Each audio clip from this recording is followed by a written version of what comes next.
करवा चौथ व्रत की कथा। बहुत समय पहले की बात है। एक साहूकार के 7 बेटे और उनकी एक बहन करवा थी। सभी सातों भाई अपनी बहन से बहुत प्यार करते थे, यहाँ तक कि वे पहले उसे खाना खिलाते और बाद में स्वयं खाते थे। एक बार उनकी बहन ससुराल से मायके आई हुई थी। शाम को भाई जब अपना व्यापार बंद कर घर आए तो देखा उनकी बहन बहुत व्याकुल थी।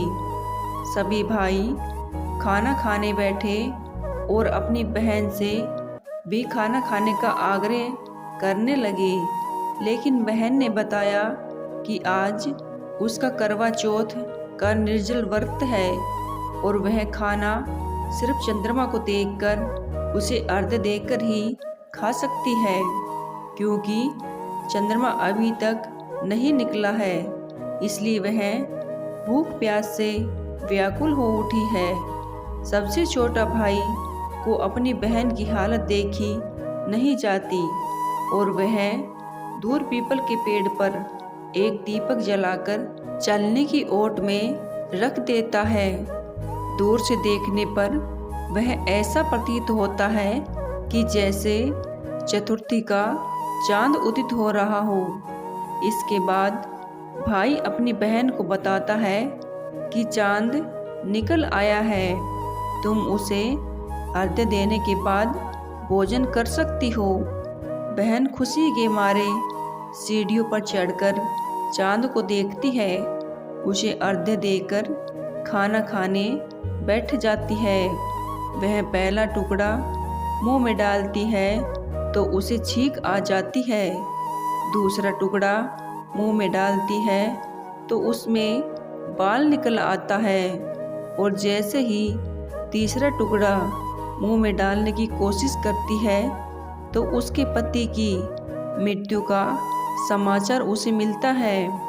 वह बौखला जाती है। उसकी भाभी उसे सच्चाई से अवगत कराती है कि उसके साथ ऐसा क्यों हुआ। करवा चौथ का व्रत गलत तरीके से टूटने के कारण देवता उससे नाराज हो गए हैं और उन्होंने ऐसा किया है। सच्चाई जानने के बाद करवा निश्चय करती है कि वह अपने पति का अंतिम संस्कार नहीं होने देगी और अपने अस्तित्व से उन्हें पुनर्जीवन दिलाकर रहेगी। वह पूरे 1 साल तक अपने पति के शव के पास बैठी रहती है, उसकी देखभाल करती है। उसके ऊपर उगने वाली सोईनुमा घास को वह एकत्रित करती जाती है। 1 साल बाद फिर करवा चौथ का दिन आता है। उसकी सभी भाभियाँ करवा चौथ का व्रत रखती है।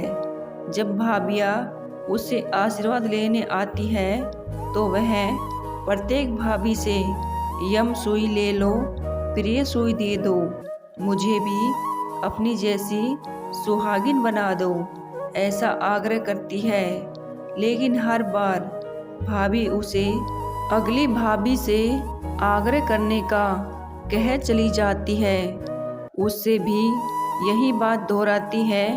यह भाभी उसे बताती है कि क्योंकि सबसे छोटे भाई की वजह से उसका व्रत टूटा था, अतः उसकी पत्नी में ही शक्ति है कि वह तुम्हारे पति को दोबारा जीवित कर सकती है। इसलिए जब वह आए तो तुम उसे पकड़ लेना और जब तक वह तुम्हारे पति को जिंदा न कर दे उसे नहीं छोड़ना। ऐसा कहकर वह चली जाती है। सबसे अंत में छोटी भाभी आती है। करवा उनसे भी सुहागिन बनने का आग्रह करती है, लेकिन वह टाल मटोली करने लगती है। इसे देख करवा उन्हें जोर से पकड़ लेती है और अपने सुहाग को जिंदा करने के लिए कहती है। भाभी उससे छुड़ाने के लिए नोचती है, खसोटती है, लेकिन करवा नहीं छोड़ती है। अंत में उसकी तपस्या को देख भाभी पसीज जाती है और अपनी छोटी अंगुली को चीरकर उसमें से अमृत उसके पति के मुंह में डाल देती है। करवा का पति तुरंत श्री गणेश कहता हुआ उठ बैठता है। इस प्रकार प्रभु कृपा से उसकी छोटी भाभी के माध्यम से करवा को अपना सुहाग वापस मिल जाता है।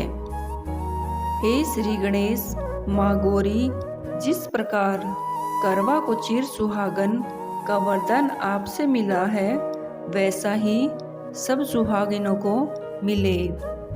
कौन थी करवा माता? यह भी कहा जाता है कि करवा नाम की एक पतिव्रता स्त्री के नाम पर ही करवा चौथ का नाम करवा चौथ पड़ा है। कहते हैं कि करवा नाम की पतिव्रता स्त्री अपने पति के साथ नदी के किनारे गांव में रहती थी। एक दिन उसका पति नदी में स्नान कर रहा था। तभी एक मगरमच्छ ने उसका पैर पकड़ लिया।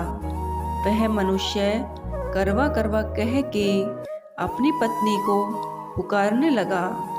उसकी आवाज़ सुनकर उसकी पत्नी करवा भागी भागी आई और आकर उसने मगरमच्छ को कच्चे धागे से बांध दिया।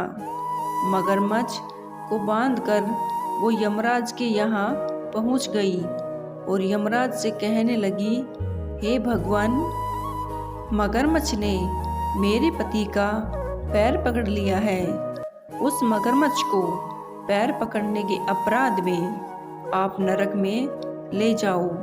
यमराज बोले, लेकिन अभी मगरमच्छ की आयु शेष है, अतः मैं उसे नहीं मार सकता। इस पर करवा बोली, अगर आप ऐसा नहीं करोगे तो मैं आपको श्राप देकर नष्ट कर दूंगी। सुनकर यमराज डर गए और उन्होंने मगरमच्छ को यमपुरी भेज दिया और करवा के पति को दीर्घायु रहने का आशीर्वाद दिया। तभी से उस महिला को करवा माता कहने लगी। दोस्तों, वीडियो अच्छी लगी हो तो प्लीज़ वीडियो को लाइक और चैनल को सब्सक्राइब ज़रूर करें। मिलते हैं अगले वीडियो में। धन्यवाद।